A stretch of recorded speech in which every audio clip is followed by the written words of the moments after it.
If you want a stronger core, then there's 3 mistakes that almost everybody makes when it comes to training their core. And I'm going to share with you all 3 mistakes in this video.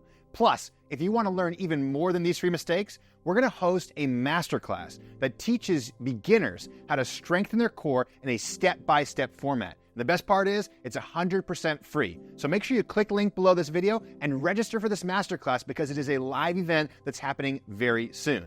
Otherwise, let's dive in to the first mistake that you're making that's preventing you from having a strong core.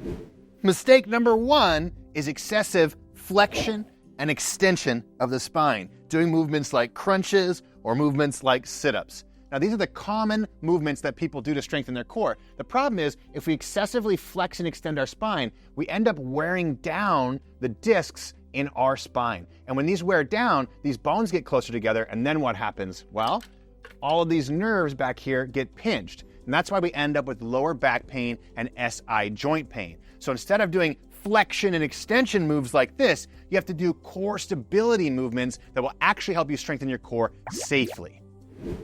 Mistake number 2 is that people only train what's called the sagittal plane.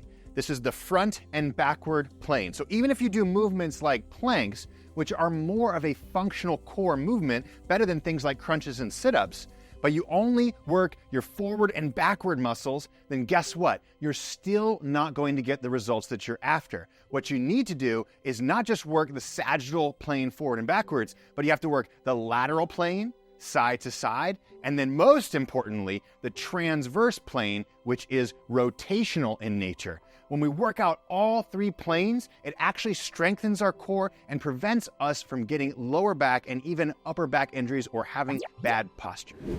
And the third mistake is listening to the mainstream fitness advice that says, draw your belly button towards your spine. So before you do any core moves, people tell you to suck your belly in and then do your crunches and then do your sit-ups. And while this does activate some muscles in your core that you wouldn't normally activate, it doesn't actually support your spine and make sure you have a healthy spine, healthy back, and support all the muscles around your core that make your core exceptionally strong. So instead of drawing in, what we teach is to brace your core by pushing the belly out. And if you want to learn this and tons of other movements to help beginners develop a really strong core, then you have to join our Beginner's Guide to a Strong Core Masterclass that's coming up live very soon. You can sign up for free. All you got to do is click the link below.